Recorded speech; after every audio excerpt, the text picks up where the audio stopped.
Well, a very, very happy Tuesday evening to everyone, and welcome to a special John Kentera show post All-Star game, post Home Run Derby.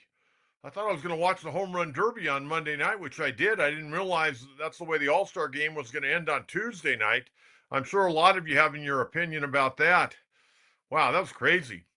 National League, they frittered away a 6-0 lead.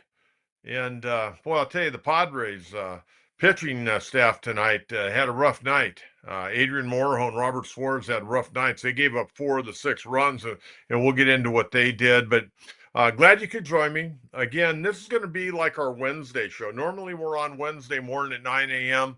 And I figured coming out of the All-Star game, I would do a show immediately following the game. I figured everybody'd have an opinion. We'll talk about Manny, we'll talk about Fernando Tatis Jr., we'll talk about Morejon, Suarez, and Jason Adam. 5 Padres at the All-Star game, which is really cool. Really cool. I thought overall the festivities in Atlanta were pretty good. I'm sure everybody's got their opinion on this, but what I could surmise watching on television, watching the MLB network, watching ESPN, watching Fox, I thought it was good. And I know a lot of you probably really aren't into the in-game interviews. I get that. I totally get it. Again, I'm 67 years of age, and I remember growing up as a young boy where these games really meant something. I mean, it was like tooth and nail. Guys would play 9 innings, and there'd be some guys that wouldn't get into the All-Star game, namely our first All-Star ever back in 1969. Chris Cannizzaro representing the National League in the first year of the Padres. He didn't even get into the All-Star game in Washington. But that was the norm. I mean, guys like Willie Mays, man, they'd play 9 innings. Hank Aaron, they'd play 9 innings. They wanted to win. Those are the days when the American League and National League had league presidents and then the baseball commissioner. Now you just have a baseball commissioner. You don't have league presidents. It's a totally different game. Totally different game. These guys are making a ton of money. It's more about entertainment than it is about playing. Everybody's buddy. Everybody plays in one another's off-season golf tournaments for charity. They share the same agents. They run in the same circles, belong to the same country club. It's just a different game. Okay? And tonight, I don't know how you feel about the home run derby. Kyle Schwarber ends up being the MVP because he hit 3 home runs in the home run derby to win it for the National League. And I want your opinion. As far as the in-game interviews, I thought some of them were great.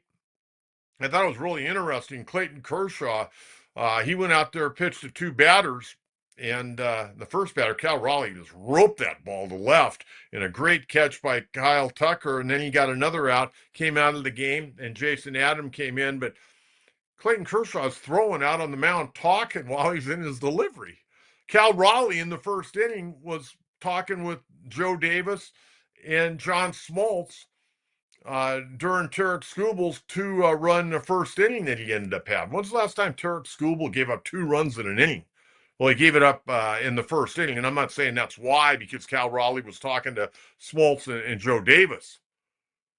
But I really want your opinion on the overall execution of the All-Star game by Major League Baseball, by the television networks. Did you enjoy it?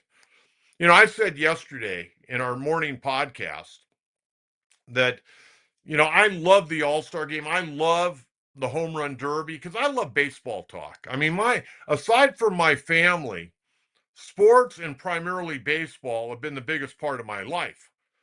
And to this day, baseball is a huge part of my life. I'm constantly talking. I'm going to get off the phone or off the air tonight, and I'll be on the phone at 10 o'clock tonight because I've got a talk with a scout. I told him I got to do a podcast, so I'll get back to you after my show. So I'm talking baseball all the time. And I love the baseball talk. It's a fun time of year because we got the trading deadline coming up. Padres, what are they going to do? We're going to get into that more on Friday. Tonight is more about the All-Star game and how our guys did and what you thought about the tiebreaker, the big swing off. There were some things that I highlighted tonight that I do want to share with you. And I don't know if you agree or disagree with me. There were some things tonight that I enjoyed, aside from just the baseball. I enjoyed in the bottom of the eighth inning when Joe Torre, a gentleman that I've got an immense amount of respect for. I had the opportunity about 3 years ago when the winter meetings were in San Diego to sit down and interview Joe Torre. It was fantastic. And he couldn't have been nicer to me. Before the interview, during the interview, and after the interview, I got to talk with him on the air as well as off the air. And 84 going on 85, walks to the mound tonight in his New York Yankee uniform to take a picture out. Cam Smith from the White Sox. That's cool. And I hope Cam Smith appreciates Joe Torre was the guy that came out and took the ball. And he'll have that in his memoirs forever and ever and ever. And I got a beautiful picture of Joe Torre sitting with a headset and a microphone with a coach, John Kentera, interviewing him at the winter meetings a few years ago. And so that was really cool. Another thing that I thought was really cool were the two kids from Tijuana. I've got a great listening audience, and I have for many years down south of the border. Okay, and I hear from you folks all the time, sending me messages, or if you see me out in public at a ball game or a sporting event, you always say, "Hey, Coach, we listen to you all the time down in Mexico."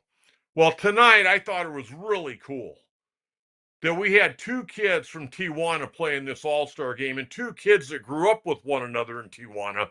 Alexander Kirk, the catcher for Toronto, and Jonathan Aranda from Tampa Bay, and he was the last hitter for the American League tonight. Went 0 for 3, but he didn't lose it. Kyle Schwarber won it for the National League. That was an impressive performance. And the polar bear, Pete Alonso, didn't even get to swing the bat. I'm sure he was all giddy and fired up. He was in the cage like he normally is when he's in the home run derby. He didn't compete this year. But I thought it was really cool, the two guys from Tijuana who grew up hanging out together, playing a little ball together down there. They made this All-Star game tonight. I thought that was really cool. Kyle Stowers, kid from El Cajon Christian High School, went 0 for 2 during the game.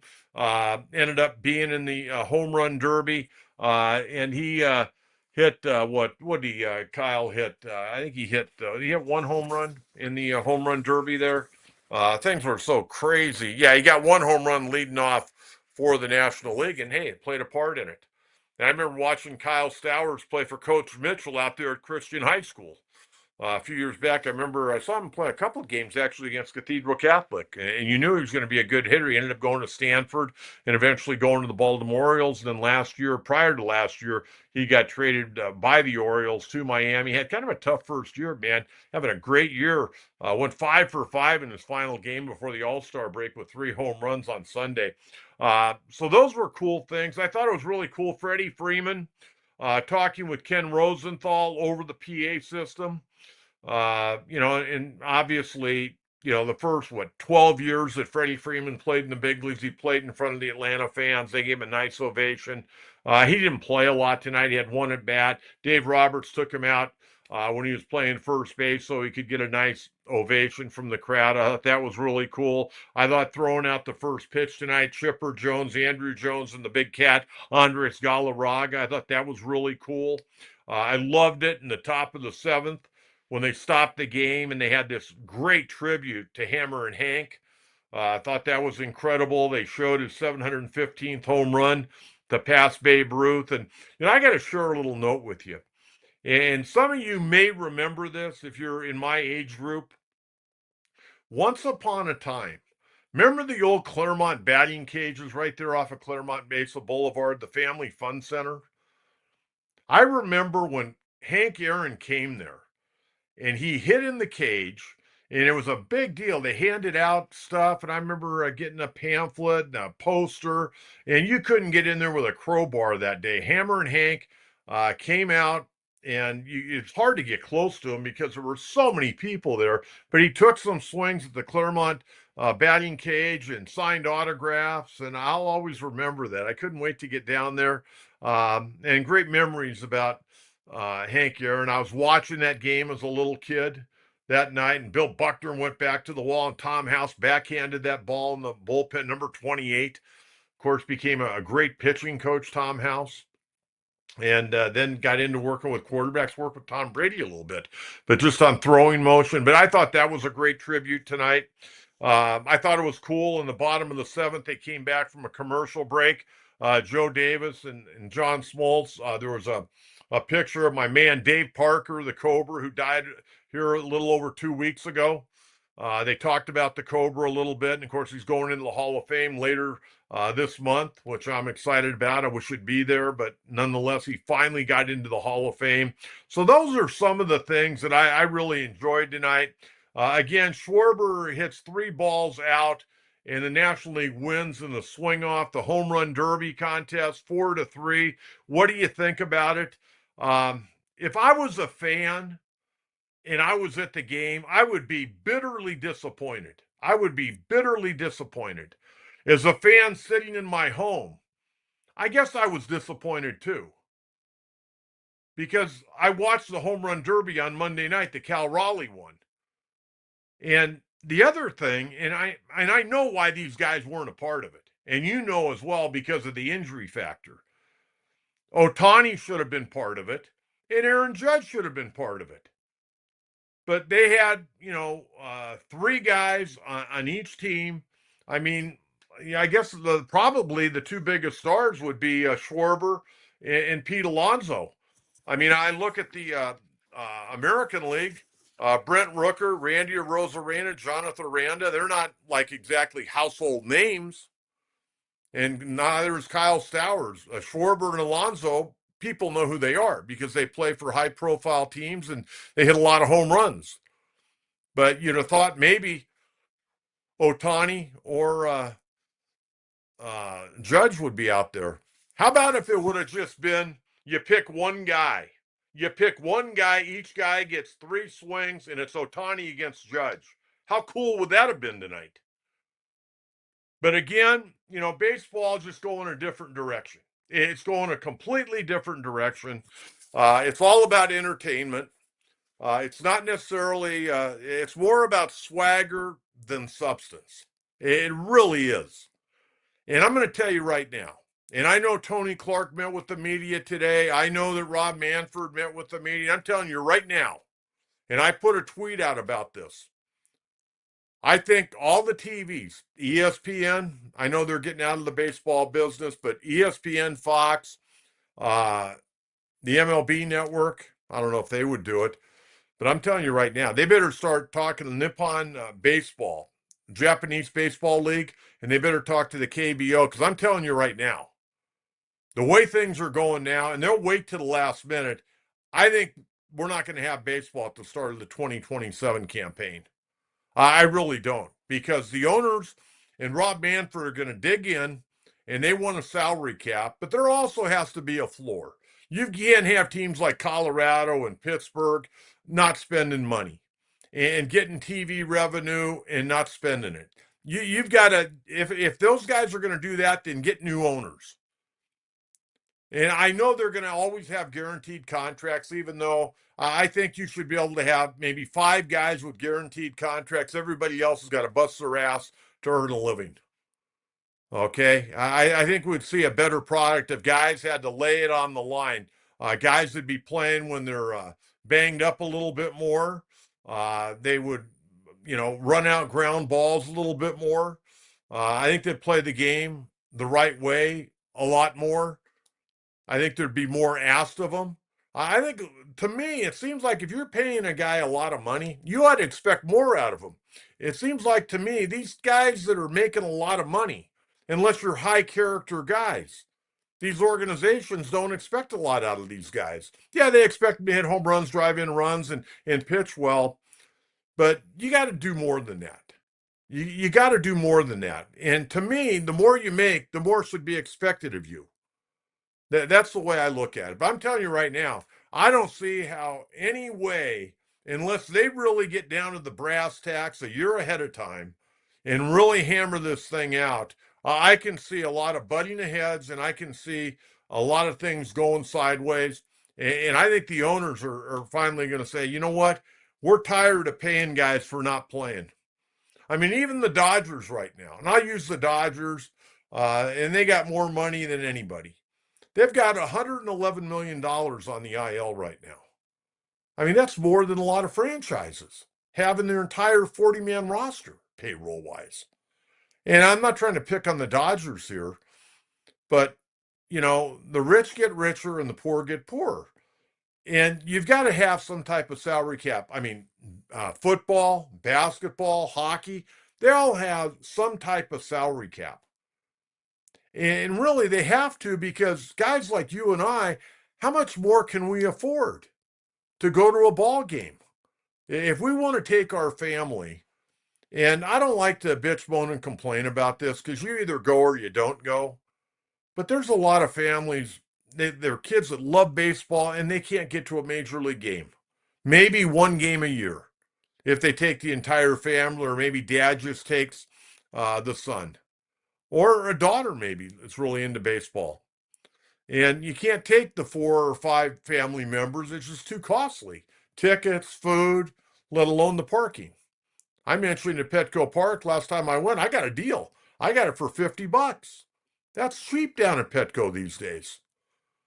So I think we're going to have, I don't call it, you want to call it a strike, a lockout, a shutdown. I don't know, but I'll tell you what, I don't see good things happening after 2026. And these guys always seem to wait to the 11th hour to work on these deals. And they've got to get it done a lot earlier. But anyways, let's get back to the All-Star game tonight. And let's get to the Padres. Rough night for the Padres. Let's start with Manny and Fernando. Manny made one nice play coming in on a ball, made a nice throw to first base, but 0 for 2, 2 strikeouts. He was the first recipient of the automatic ball strike review, and he got banged out on strikes there in the first inning. Cal Raleigh, the catcher, asked for the review. Tarek Skubal's a 1-2 pitch and asked for a review. It was strike 3. He got called out looking. He struck out again in the 4th inning by Joe Ryan of Minnesota. So Manny went 0 for 2 tonight. Fernando, on the other hand, entered the game in the top of the 4th. I took all these notes tonight. I was writing my notes down crazily. Made a nice play in right center field to hold Cal Raleigh to a single, and it actually saved a run.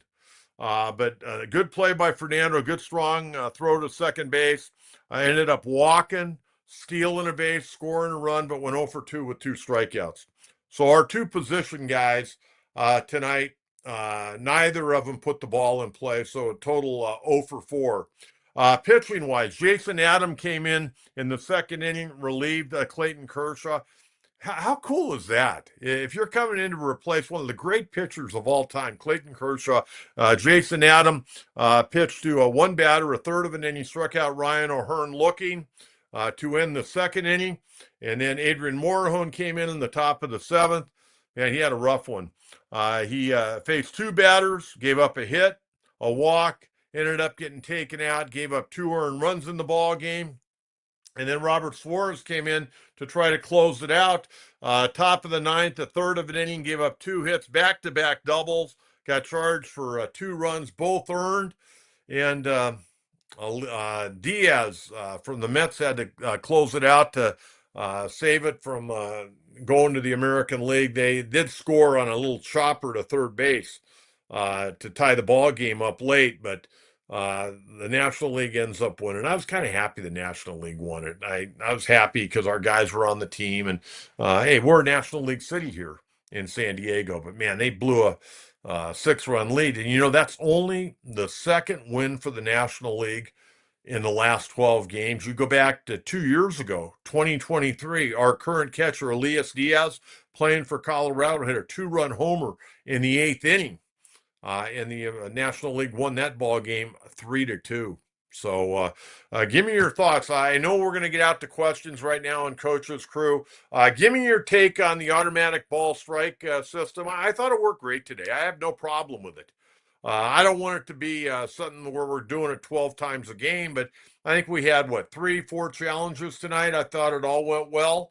So I was fine with it. I don't have a problem with it, but I don't want it to be on every pitch. So let's get out to our live questions tonight. See what we got. Oh, Sam Sanford, coach, I hate this format for the All-Star game with home run derby to end it instead of extra innings. I know it's to protect pitchers' arms, but still seems pretty lame to me. Your thoughts? Um, it's kind of like the regular season. I hate the Manford man that I call it out there at second base. I hate the 10th inning. I think you should go to where in an all-star game, you go 10 innings, and then if you have a tie, you have a tie. Or if you want to have the home run derby, great. But you got to play at least one extra inning. But during the regular season, play ball. Play ball. Okay, I remember covering so many extra inning games when I was doing the Padre post game show. I mean, Tony Clark, who I just mentioned, he was playing for the Padres that year that the Padres played Colorado.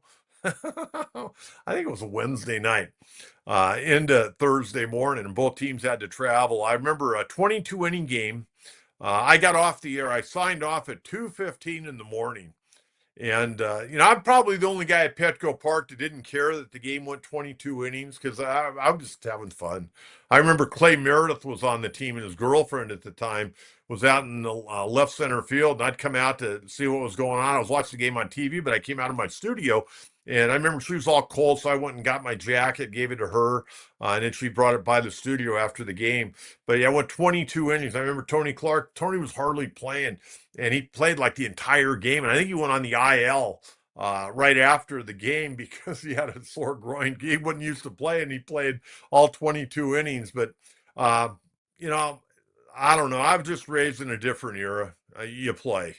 And you go back to a number of years ago when they had that tie many years ago, and Bud Selig was the commissioner. I kind of blame the managers on that one. Uh, but they've got so many guys on the rosters now. I don't know what you do. I really don't. Um, it'll be interesting in the coming days to see what people have to say about what went on tonight. Um, I think it ended up okay, but I was disappointed because I didn't think we ever thought that would happen tonight, especially in a 6-0 game. But Sam, we got to understand, we got to scale back our expectations for the All-Star game. It's just totally different. It's just totally different. You got to go into this with a different attitude. I used to go in there going, man, I want the National League to win. But it's just different, man. Guys are hugging one another at the bases, or they're smiling. Everybody's buddy buddy. And I know guys my age, guys a little bit younger, a little bit older, they gnash their teeth at that. I mean, you're not supposed to be buddy buddy with guys. But I will tell you this: having played a lot of ball and played a lot of different sports, there were guys that I played against that I thought were the biggest dicks in the world. But you know what? They became my teammates, and they were some of the best guys I ever met. But I didn't really want to know the guys I played against. I really didn't want to know them. I was never, mean to them or a jerk, but I was a competitor. And it's just a different game. I thought it was interesting in this game tonight, Sam. If you heard the interview with Matt Olson, who I think is a great ball player, and he saved the ball game, making that great play that saved a runner, would have been extra bases for Jazz Chisholm there in the ninth inning. They were talking about how he plays all the time, kind of like Manny. He plays all the time. And he goes, well, I was raised that way. My dad, you would go down to the ballpark and, we played, and I got into pro ball and we just play. And, but now a lot of these organizations really handle these guys with kit gloves. And the trainers, man, you got to hangnail. You got to come out of the game. We got to get some ice on that hangnail so you can play tomorrow. You're day to day, man. You got a hangnail. So I thought Matt Olson, he's kind of an old school guy, very soft spoken, putting together a hell of a career, done a great job going back to Atlanta, replacing Freddie Freeman 2 years ago. Man, 54 dingers, a franchise record, but the guy wants to play every day. I respect those guys that play every day and they don't let little nagging injuries uh, keep them out of the lineup. There's a difference between being hurt and being injured. If you're injured, you can't play. Okay, if you're hurt, a lot of times you can play, but if you're injured, you can't play. And some guys have to learn what soreness is, what soreness you can play through, and what soreness you can't play through. But Sam, I think we've got to temper down our expectations. This is an exhibition game now. Neither team really cares who wins. They just want to go out there and have fun and not get hurt, and hang out with their buddies and do some nice things with their families. And I thought it was great when the kids come out. And that's all part of it, man. The families give up a lot. They give up a lot, and they deserve to have some fun times with their husband and with their and the husband with the wife and the kids. All right, Sam. Thank you very much. Luis, good evening, Coach. I like this new format. It's more fun. I would love to have Stowers in a Padre uniform, Coach. Well, he's still got a few years before arbitration. You never know. Padres could trade for him. He's a big, strong guy, too. I mean, I remember him in high school, real physical type guy, but really coming into his own and doing a really nice job. And a good attitude, loves the game of baseball, respects the game of baseball. I like it. But you like the format. Okay. It turned out good. It was a great ending.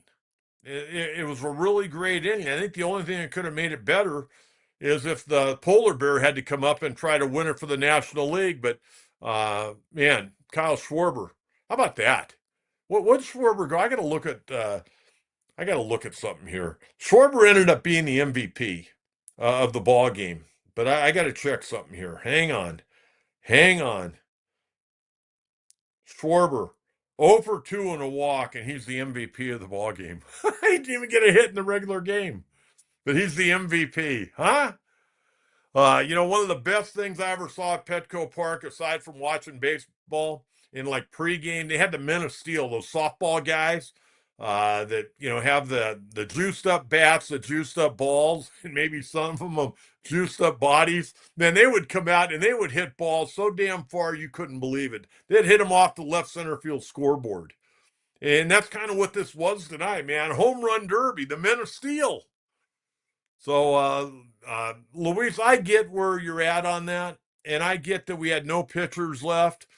But if you're going to do this, and they're going to shy away, but wouldn't it have been nice to see Ohtani and Judge? But, those guys had cooled down. You couldn't ask them to come back out. But in an ideal world, that would be great, wouldn't it? Wouldn't that be great to see Ohtani and Judge? They come out, one guy representing the National League, the other guy representing the American League, and you got 3 swings, boys. Whoever hits the most out in 3 swings, your team wins. Wouldn't that be something? But Luis, thank you very much for tuning in tonight. Very much appreciate that. Okay, Brian F. Do you think it was awkward with Dave Roberts and Manny Tatis in the dugout? Nah, I don't think so. You know what? What you see in public, aside from what you see behind closed doors, I think they're fine. I really do. I think there's a lot of mutual respect. I know Dave Roberts has a lot of respect for Manny and Fernando. I know that. And most of you know that I know Dave Roberts very well. And I think Dave would love to have those guys on his team. The Dodger front office decided not to make an attempt to sign Manny when he was a free agent. And I think it worked out well. They went and got Mookie Betts. That's worked out well for them. And the Padres signed Manny Machado, and that worked very well for the Padres. I thought it was really a cool statement. That great play by Eugenio Suarez came in on the first batter Robert Suarez faced in the ninth, and I don't remember who hit it, but Suarez came in and just made a hell of a play. And that was really good considering the last half inning he'd just gotten hit on the left hand. But he came in, made a great barehanded stab, threw the runner out, and John Smoltz goes, that's a Manny Machado type play. So maybe Manny, I know he's made 12 errors, but maybe, just maybe he'll win the Gold Glove this year. He has yet to win a Gold Glove in the National League. And Manny's putting together a hell of a year right now. We need to have him have a good rest of July, August, and September. Keep him healthy. We need big things out of Manny Machado. And he's still in his prime. I mean, he's still in his prime. He's putting up some big numbers, having a really good year. I said when he had like 4 home runs and everybody was complaining about, Manny not hitting for power, I go, hey, watch. He's going to end up with 25 to 30 dingers. And right now he's got, 17? He's going to get 25 to 30 without a problem. I mean, definitely at 25. He'll pass 25 like a house standing by the side of the road. But he'll end up with, I bet he ends up with 30. I mean, he's putting together a hell of a year. Got to get Fernando going, though. Got to get Fernando going. But no, I don't think there's probably a whole lot of problem. And I don't know how much those guys are hanging out. I mean, I don't know if, Dave called them into his office and they're in there, drinking a beer after tonight's ball game. But I don't think, I mean, those guys have been around. They've been to the All-Star game. Dave Roberts, this is his fourth All-Star game he's managed. They've run into one another every once in a while at different events. So I don't think there's much of a problem. Once you're off the field, a little bit different. You know what? All those guys are guilty of one thing, wanting to win. That's what it comes down to. And, I thought it was really interesting. And I think I was watching an old interview the other day of Pete Rose. And boy, sometimes they put stuff on Pete Rose. It's so good. I mean, it is so good. Some of his thought processes on the game of baseball, back, 5, 10 years ago, um, just really make a lot of sense. But he's going, I screwed up. I bet on baseball, but I never bet on baseball when I was a player. I did when a manager, and I always bet on my team to win. I never bet against my team to lose. But anyways, he goes, if you go into the Hall of Fame and look at those plaques, there are a lot of guys that have plaques in the Hall of Fame that aren't choir boys. And you know what? He's right. He's absolutely right. But Brian, thank you very much. Very much. That's a good question. That's a very, very good question.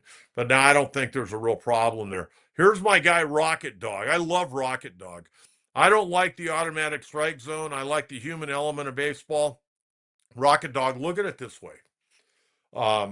They were talking at one point in time about every pitch being the automatic strike zone. Every pitch of every game. I like the human element too. But you've got this. I don't think it's that bad. I thought this, and I really think this. And tonight maybe he didn't show it, but the stats during spring training, I think the players got it right 52 times and the umpires were 48, somewhere around there. It was almost 50-50. And if anything, I think it showed that the umpires do a hell of a job. I think umpires do a hell of a job. When you got guys throwing the ball, 95 to 102 miles an hour and they're putting a bend on it, those guys are doing a hell of a job. And it's not where you catch it. It's where it crosses the plate. And the other thing, and you can take all these TV screens, and unless Carl's Jr. or, Subway wants to sponsor them, I don't need these boxes on the screen because I don't think they're very accurate. I don't think they're very accurate at all. And I talked about this a couple of weeks ago. I watch a lot of games. I don't watch just the Padre games. I watch Dodger games. I watch Giant games. I watch Diamondback games. I watch Rockies games. I watch, the American League East when they start games at 3:40 now. So I'm watching a lot of baseball. And some announcers better than others. We know that. But the announcers that I cannot stand is when they bitch, moan, and complain all night long about the strike zone. Okay, do some homework. Tell me about the opposing ball player that's standing at the plate. Don't tell me that ball was 2 inches outside or 2 ball widths outside. Tell me about the guy hitting. Tell me about what he's done the last week. Tell me about where he went to school. Tell me, an interesting story. Do some homework. The easiest thing to do when you're a baseball broadcaster is talk about, oh, that pitch is a little bit outside, or, that first base umpire missed that call. You know what? Anybody can do that. You don't have to be an expert. Tell me something about the game. You don't have to analyze every pitch. Tell me about the shortstop moving over in the hole. Why is he moving over the hole? Because the way this guy pitches, he likes to throw the ball inside, and a lot of times he gets ground balls left side of the infield. Do some homework. And when you do homework, your broadcast's usually a whole lot better than when you just look at the notes 20 minutes before the game and you go on and bullshit all night. And there's some guys that do that. They fall into that trap.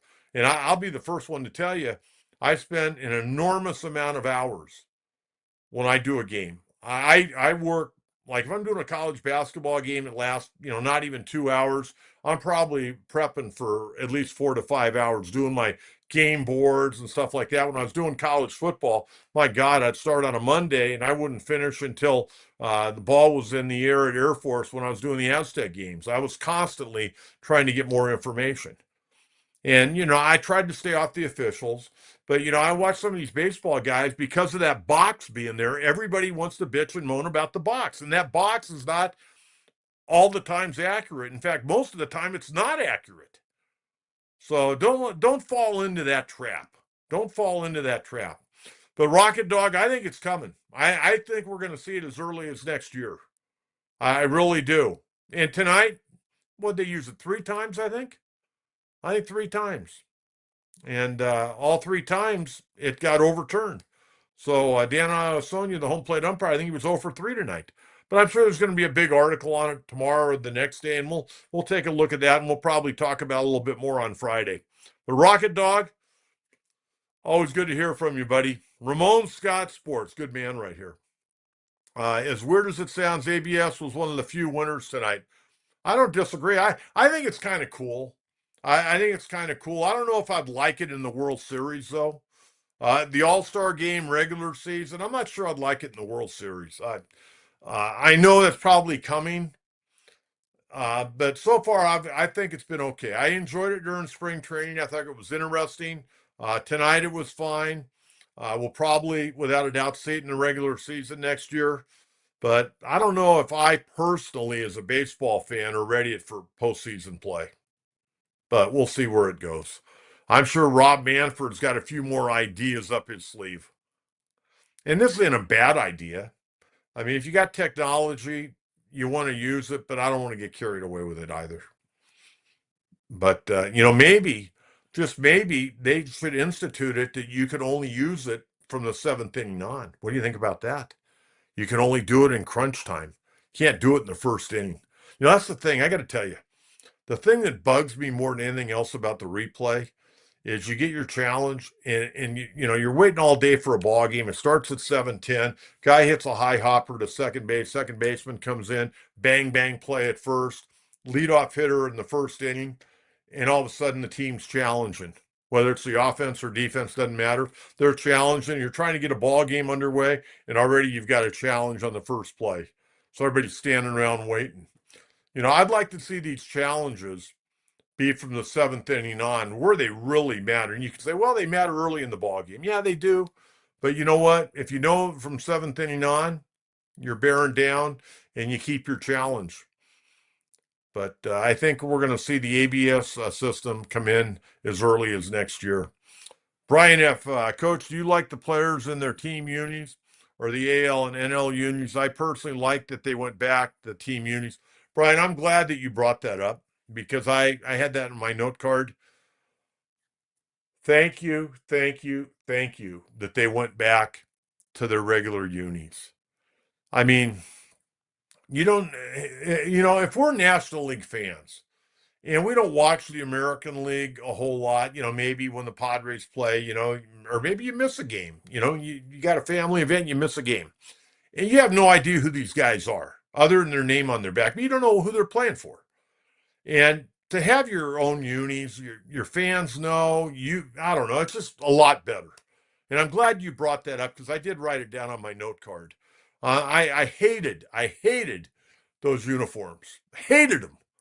And, during BP, yesterday, having an all-star workout shirt, that's cool. I don't have a problem with that.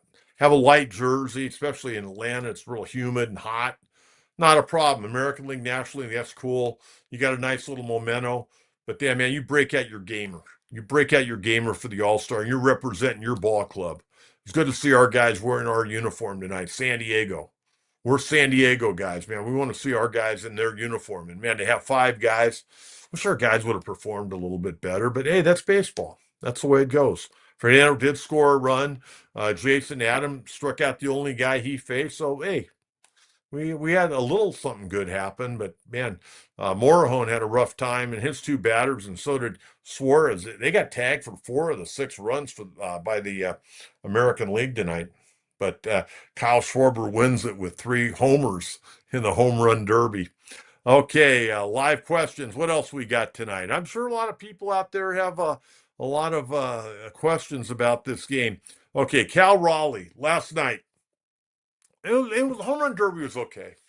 A little bit long, I think, and I'd like your opinion on that. We'll get some more questions. We got a little time now. We'll get a few more questions.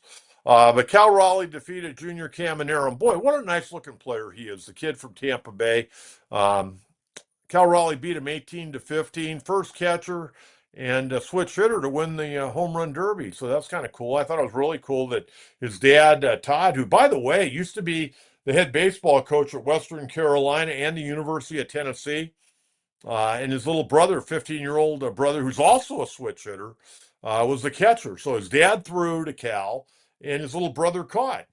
And he ended up winning it. And you go back to the first round, James Wood, our former Padre farmhand, hit 16. Brent Rooker hit 17. Caminero hit 21. O'Neill Cruz hit 21. And he hit that one ball, 513 feet.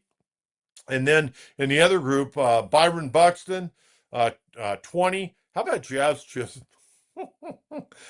Hey, we don't have the short right center field like you do at Yankee Stadium, Jazz in Atlanta. He had 3 home runs. That's kind of rough. That's kind of rough. You can smile all you want, but you got to be kicking yourself when you go back to the clubhouse. He ended up with 3. Cal Raleigh had 17 in the first round, and Matt Olson had 15. And then Raleigh defeated O'Neill Cruz 19-13 in the second round. Caminero defeated Byron Buxton 8-7. He'd have hit more, but he passed him, and that was it. And then in the finals, Raleigh again defeated Caminero 18-15. So I thought it was good. Raleigh's got 38 home runs. Think about that. He's got 38 home runs already, and still got plenty of time. I mean, the all-time record is 48 by for a catcher by Sal Perez a few years ago with Kansas City, and he's going to surpass that. So that was kind of cool stuff.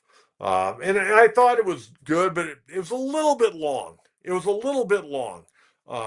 The 2 minutes, and then the bonus ball. If it was just 2 minutes, it'd be okay. But then they add the bonus ball and this and that, and it just got a little bit carried away, I thought. But you give me your opinion on the home run derby. I enjoy it because there's a lot of baseball talk. The thing that I don't enjoy is because of the clock, you don't really see how far the ball goes. You don't really get to track the ball like we used to. They've got the dual camera, on the hitter where the ball's going, but you don't really get to track it. So a little bit different. I think they could tighten the home run derby up just a little bit. It was over 2.5 hours last night, a little bit much. And I realize people are probably paying good money to go to the home run derby, but tighten it up just a little bit. Okay, what else we got here?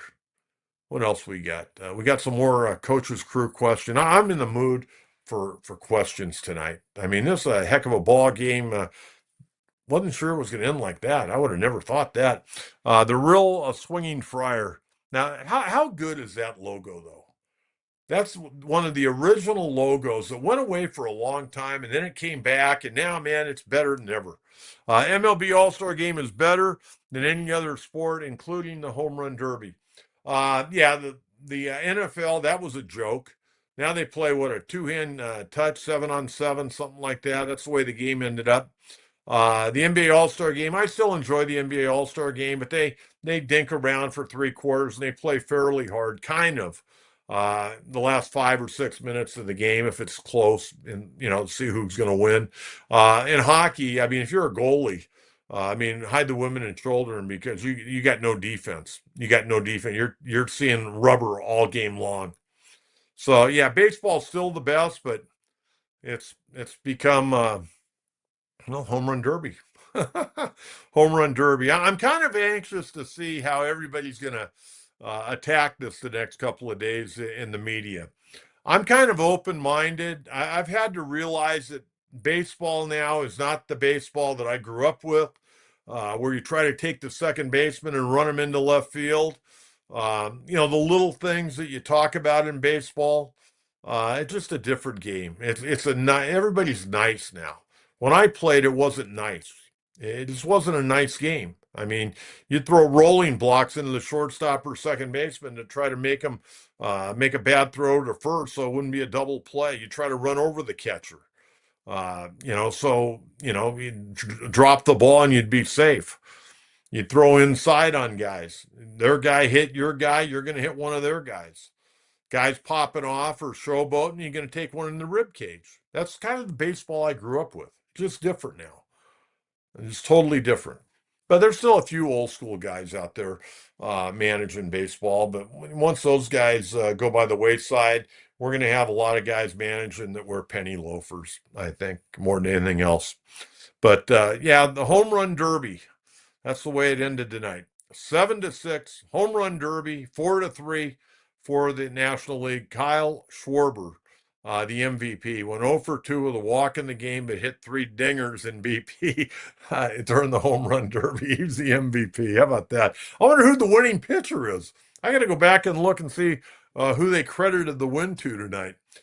John, I didn't expect to enjoy the game, but it was an incredible entertaining. It was entertaining. I'll be honest with you. It was entertaining. And, getting back to the interviews, some of the interviews were pretty good.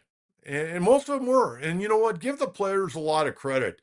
Uh, I know most of them get paid to do it. Like on Sunday night when they have a guy interviewed, you're not going to believe this. You're not going to believe this. When they interview players on ESPN, like for, 3 outs, those guys get $10,000. They get $10,000 for doing an interview that may take, 5 or 6 pitches. If your pitcher goes quick, those guys get $10,000. That could be a long inning too. But yeah, they get 10 grand for doing that interview on Sunday Night Baseball. Think about that.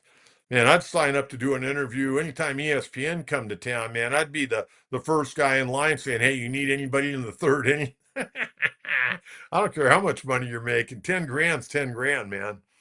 But I thought some of the interviews were kind of cool. Matt Olson's interview was good. I thought it was great. Kershaw was talking while he was trying to get hitters out. Good stuff. Not bad at all. Parada Studios, what do you think of that crowd? I didn't see the number of crowd, but I will tell you this. When they made the announcement about the home run derby and they were going through the format, the crowd seemed to be kind of stunned. I mean, there was really not a whole lot of emotion, it didn't sound like. And again, I was getting ready for the show, but I was trying to pay attention and they were explaining it. It just seemed like everybody was kind of numb.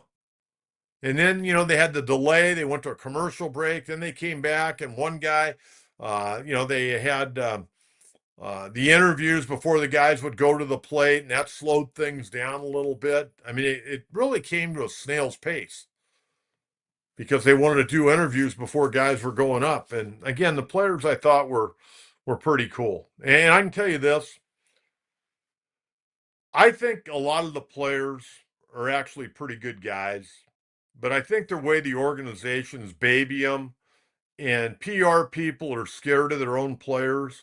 Like you go to a ballpark, I don't care what ballpark, and security's always by the dugout, and I get that. But let the players dictate. If the players want to talk to the fans or the fans trying to talk to the player and the player wants to engage, that's great. If he doesn't want to engage, that's fine too. But there's a lot of good guys out there that'll sign autographs. And then there's some turds that won't. And I totally get guys, they get their game face on, but part of being a player in the major leagues, and I always felt like this when people would ask me for my autograph when I was down at the ballpark. You know what? They think enough of me to ask me, then I'm gonna think enough of them to sign an autograph. And I think players need to realize that. I remember as a boy going down to Qualcomm, and I would always go on the visiting side. And, there were some guys that I would ask, hey, could I take a look at your bat or glove? And some guys were really cool. Others, get screwed out of here, kid, whatever. But I'll tell you one guy in particular that played for the Padres, a guy named Rick Sawyer. A lot of you folks, you can look him up. He wasn't a great major league player, but I'll tell you what, he was a hell of a guy. And I'll never forget one day, I was down sitting right next to the Padre bullpen down the left field line in that there were 3 seats right next to the bullpen. And Rick Sawyer came out, and I go, Mr. Sawyer, could I get your autograph? He goes, son, I got to warm up, but I'll sign your autograph when I get done. Well, they're playing the Dodgers, and they call him in to pitch. I can't remember if he was going to pitch the top of the seventh or the top of the eighth. He comes in, and first guy he faces, when there were runners on, and he faced Steve Garvey. And Steve Garvey popped out to first base, fouled out. So Rick Sawyer goes to the first base dugout, and they take him out. Tells you what kind of guy Rick Sawyer was. He came all the way back down. He's done. He's out of the ball game. They take him out. He comes all the way back down to the bullpen and signs my little autograph book because he promised that he would give me an autograph. How cool is that? And you know, there's some good guys out there. But these organizations don't let the players get close to the fans like they once did. And that's too bad because some of the memories that I have of going and talking to Padre players, not as a media guy, but as a kid going to Qualcomm Stadium, in those days, San Diego Stadium, then Jack Murphy Stadium. But there are a lot of good guys, but the organizations, they keep those players at arm's length, which is too bad. But as far as the crowd, I don't know what the number was, but they seem to be a little bit subdued. And of course, it's a long day. Hot, humid. It's a long day. But I think they were all a little bit surprised because they didn't really know the format until it went up on the scoreboard. Parada Studios, thank you very much. Very much appreciate that. What else we got? Brian, favorite part of the home run derby was that kid robbing Kentera of a home run. How cool was that? And then the umpire had to actually signal that it was a home run. That kid is going to remember that forever and ever and ever. And somebody said that A.J. Preller probably went out and tried to sign that kid. By the way, I got a note from A.J. today. I had sent him a text the other day, and Preller's a good guy. Okay, AJ's a good guy, and I hope the ownership gives him the opportunity to do something dynamic here. Let me find here's what it said. Here's what I wrote to him the other day. This was on Sunday after they picked Cruz Schoolcraft. Great number one pick, third round selection, very interesting tools with definite upside. Congratulations and good luck tomorrow. And of course, they finished up the draft yesterday. So he wrote me early this morning, 11:28 this morning. Thank you, Coach. Feel good about it. Good makeup group in general. Hope to see you soon. That came from our general manager, AJ Preller. AJ's a good dude. And if you got a good pickup basketball game that you need an extra player, send him an email. Send it to the Padres, and I'm sure he'll show up. He loves playing pickup basketball. Guy works around the clock. I'm just hoping that ownership is going to allow him to do some things here. Because I guarantee you, he's working the phones. He's working the phones. Astronomani, let's see. Apparently, Preller is going to be aggressive in getting Duran, but I hope he goes for Rutschman, who's a catcher. Why would Baltimore trade Rutschman? He's still a young player. Switch hitting catcher. Okay, I don't know why they trade him. And as far as Duran, why would Boston want to trade Duran? I know they got young players. Why would they want to trade him? What do we have that we can give Boston? Are we going to give up Leo DeVries? Are we going to give up Ethan Salas? I wonder when Salas is coming back to play. He hadn't played in over 2 months. I thought he was coming back sometime in July. Well, I know we're still in July. Maybe he will come back. I gotta do some due diligence on that and start asking some questions. He hadn't played, hitting 188 in Double-A. So Duran. Duran's a tough player. Not having a great year, but you know what? I'll take Jordan Duran any day of the week and twice on Sunday.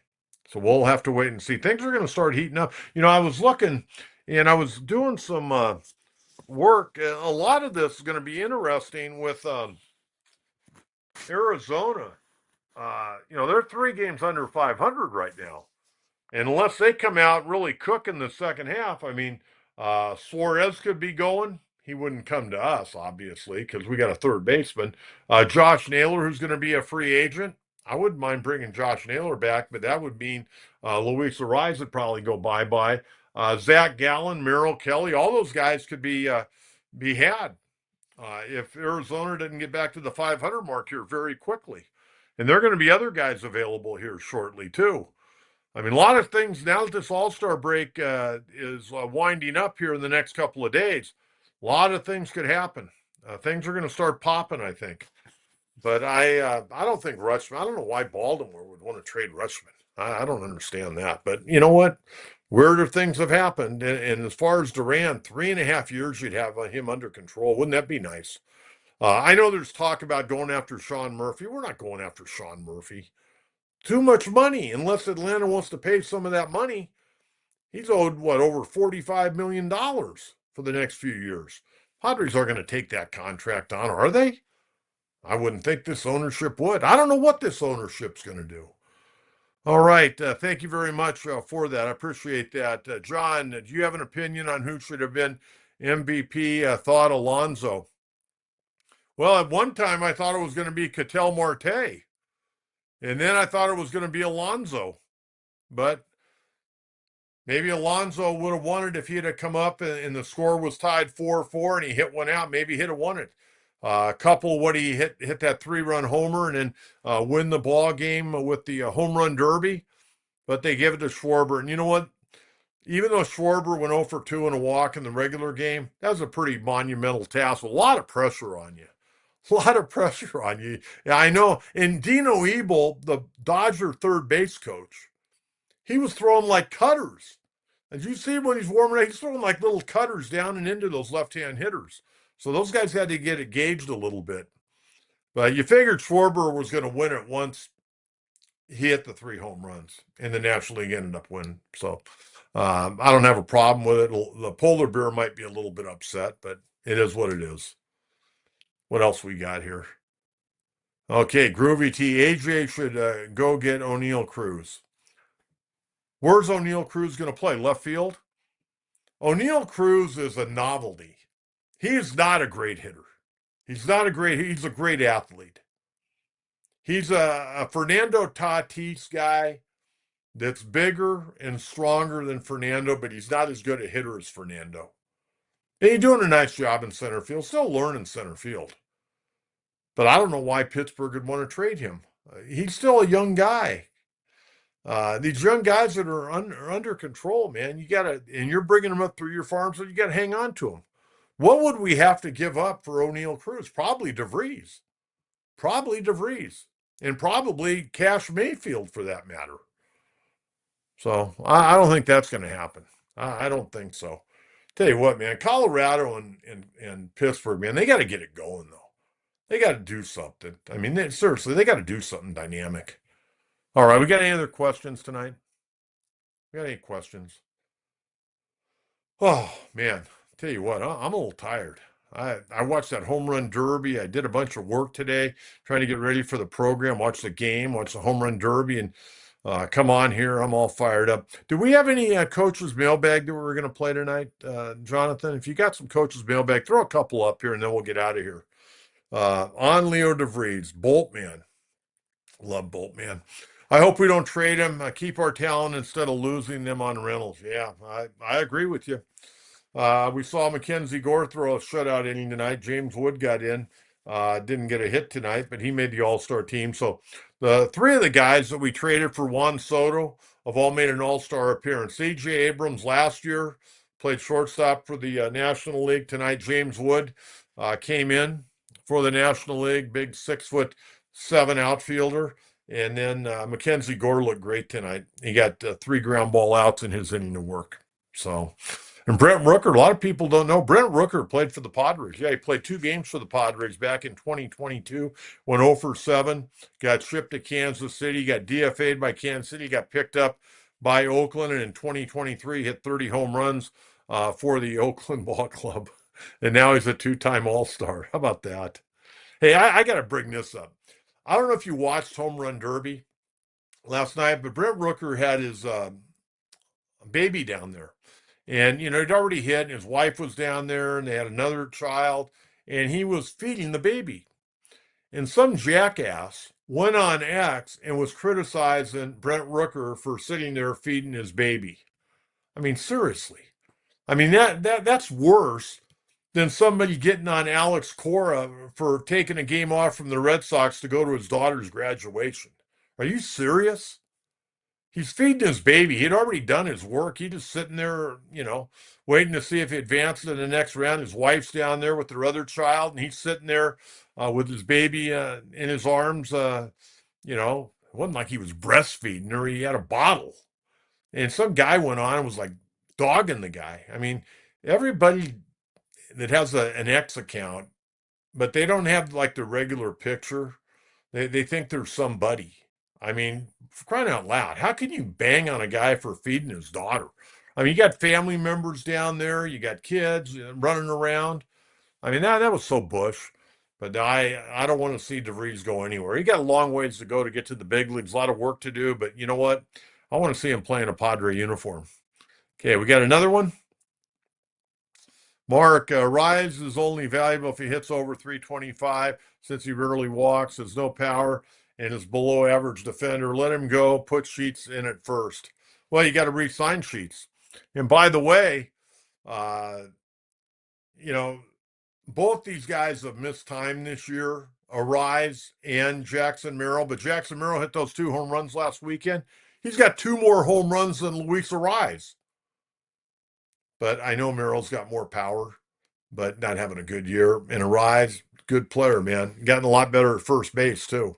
He's only made 1 error there so far. He got charged with an error the other day on that high throw to Pavetta. And Pavetta should have caught that ball, but it wasn't a great throw, but very catchable.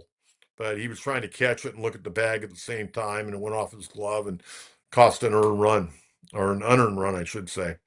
But we'll see Arise. The thing about Arise, and I brought this up a week ago, how much do you pay him? He's making $14 million this year. How much do you actually pay a Luis Arise for what he brings to the table? Can you afford to have him on the ball club? Because let's face it, first base is a power position. But again, you got to figure out what you're doing with Gavin Sheets. He came in on a minor league contract this year, so you'd have to sign him to some kind of deal. All right, what else? Anything else? Michael, why are they still playing around with Luis Camposano experience when it's proven to be a disaster?